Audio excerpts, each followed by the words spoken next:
एक समय की बात है। देवगुरु बृहस्पति परम पिता ब्रह्मा जी से बोले, मैं आपसे नवरात्र व्रत का महात्म्य जानना चाहता हूँ। देवी दुर्गा के नवरात्र जिन 9 देवियों को समर्पित हैं, वो परम शक्ति कौन सी हैं? क्या ये त्रिदेव की कोई लीला है? ये सुनकर ब्रह्मा जी बोले, हे बृहस्पति, आप तो देवताओं के गुरु हैं। आप अपनी योग शक्ति के प्रभाव से इस रहस्य को जान सकते हैं, पर जन कल्याण और मानव हित के लिए मैं आपको भगवती दुर्गा के प्रभाव का वर्णन करता हूँ। समस्त विश्व की जननी ही माँ दुर्गा हैं।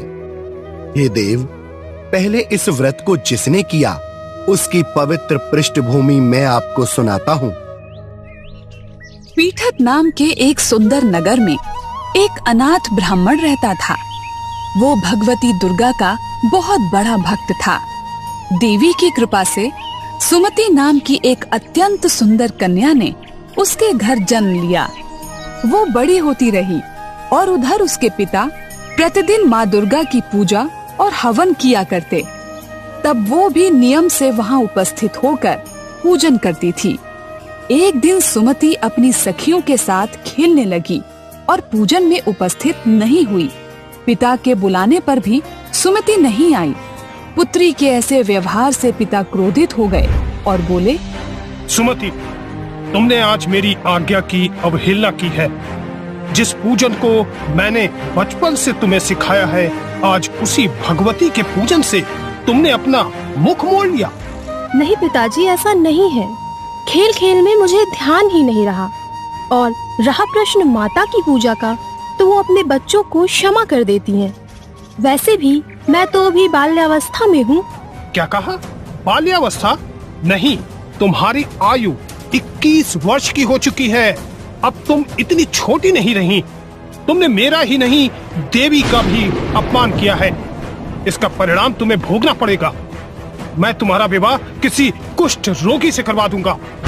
इस प्रकार कुपित पिता के वचन सुनकर सुमति को बड़ा दुख हुआ और अपने पिता से कहने लगी, पिताजी, मैं आपकी कन्या हूँ। मैं सभी प्रकार से आपके अधीन हूँ। जैसी आपकी इच्छा हो, आप मेरा विवाह कर सकते हैं।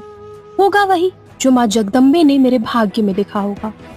पुत्री के ऐसे निर्भय वचन को सुनकर ब्राह्मण को और क्रोध आ गया।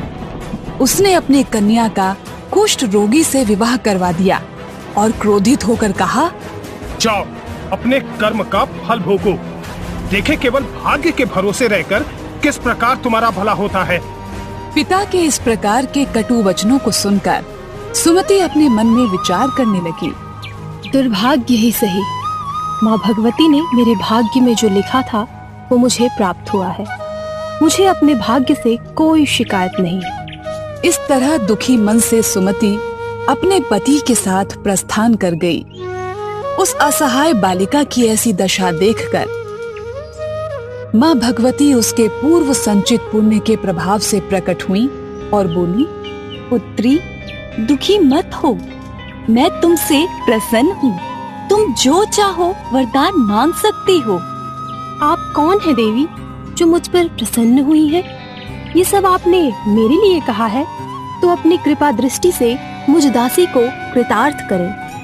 तभी सिंह पर सवार दुर्गा के अष्टभुजा रूप में माता ने सुमति को दर्शन दिए और बोली, सुमति, मैं आदि शक्ति हूँ। मैं ही काली, लक्ष्मी और सरस्वती हूँ। जिस देवी की तुम बाल्य अवस्था से पूजा करती आई हो, मैं वही हूँ। तुम्हारे पूर्व जन्म के पुण्य प्रभाव से मैं प्रसन्न हूँ। मैं तुम्हें तुम्हारे पूर्व जन्म का वृत्तांत सुनाती हूँ। तुम पूर्व जन्म में भील की स्त्री थी।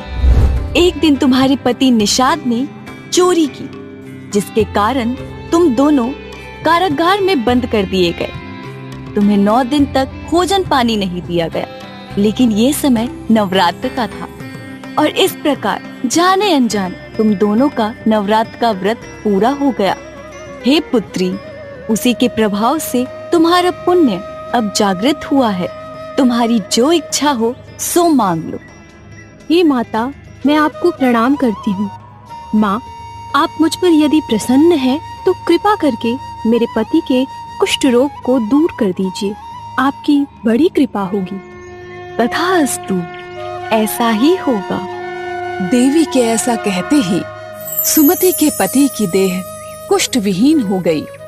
वो सोने के समान शरीर वाला हो गया। इस वृत्तांत के बाद ब्रह्मा जी बृहस्पति से बोले, देवी की कृपा पाकर ब्राह्मणी अत्यंत प्रसन्न हुई। कालांतर में उसे देवी के आशीर्वाद से एक पुत्र रत्न की प्राप्ति हुई। इस तरह भगवती पर उसकी आस्था और बढ़ती गई और वो अनेकों प्रकार से निरंतर देवी की स्तुति करने लगी। देवी को पुनः प्रकट होना पड़ा और फिर उन्होंने वर मांगने को कहा। हे माता, आप दुर्गति को दूर करने वाली हैं। आपने मेरा सभी प्रकार से मंगल किया है। हे मातेश्वरी, यदि अब आप मुझे कुछ देना ही चाहती हैं, तो अनजाने में किए गए जिस व्रत के प्रभाव से आप मुझ पर प्रसन्न हुई हैं, मैं उस नवरात्र व्रत की विधि जानना चाहती हूँ। और इस प्रकार सुमति के वचन सुनकर माँ दुर्गा ने उसे संपूर्ण पापों को दूर करने वाले नवरात्र व्रत की विधि बताई और बताकर अंतर ध्यान हो गईं। उधर सुमति भी माँ दुर्गा के आशीर्वाद से और नवरात्र व्रत के प्रभाव से अपने परिवार के साथ हर्ष और उल्लास पूर्वक जीवन यापन करने लगी। इस प्रकार की रोचक कहानियों को सुनने के लिए हमारे इस चैनल को लाइक, शेयर और सब्सक्राइब करें और हाँ, बेल आइकन जरूर दबाएं ताकि रोचक कहानियों का नोटिफिकेशन सबसे पहले आप तक पहुंचे। नमस्कार।